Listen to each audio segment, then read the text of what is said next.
In this lecture, we're going to do a brief summary of the main points of discussion on the different measures of national welfare and prosperity.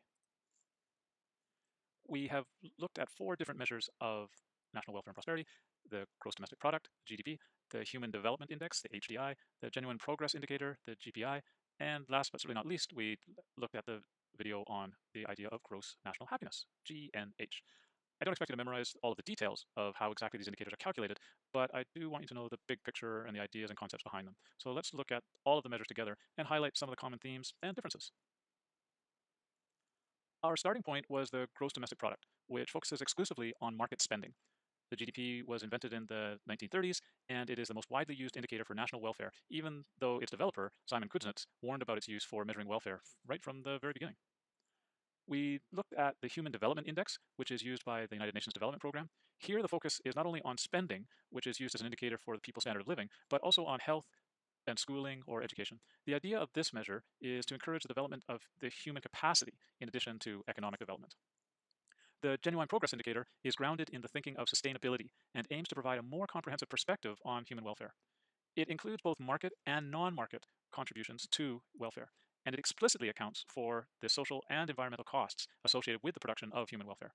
Like the GDP, the GPI uses dollars as a currency for measuring and evaluating welfare.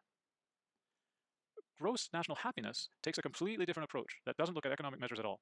Instead, it simply asks citizens about how happy they are personally, within their communities, and with the condition of the environment. Because in the end, personal happiness is really what we are all after. This is very different from the other measures and makes substantial assumptions about what produces happiness. While the GDP, the GPI, and HDI assume that economic activity is a meaningful measure of happiness, the gross national happiness simply asks people straight up, are you happy or what? It's kind of a novel idea. Now, the short reading by Costanza and colleagues that I gave you for this topic makes a strong case that we need to move away from the purely economic perspective of the GDP. It describes a number of alternatives, which include the ones we've discussed in our videos.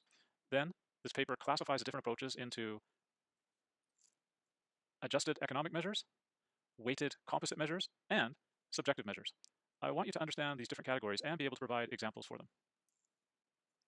Now, if we applied all these different perspectives to our personal lives, they would measure our personal well-being in different ways.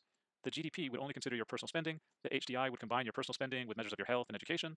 The GPI would contrast your personal spending with the associated costs and withdrawals from your savings. And the gross national happiness approach would simply ask you, how happy are you? I'll leave it up to you to decide which of these approaches you think captures your personal well-being in the most meaningful way. Now, the most important take-home message from all of these lectures is that measures of welfare and prosperity are key indicators that are used by governments to make policy decisions about development of society. Each of the measures we discuss represents a different set of values and priorities that result in different decisions. It's pretty easy to imagine that a development decision based on gross national happiness would be very different from a decision based on GDP. The latter would focus on growing the size of the economy based on the assumption that economic development increases welfare. But this, as we saw, is not necessarily the case.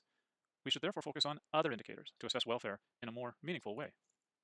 So that brings us to a conclusion about discussion of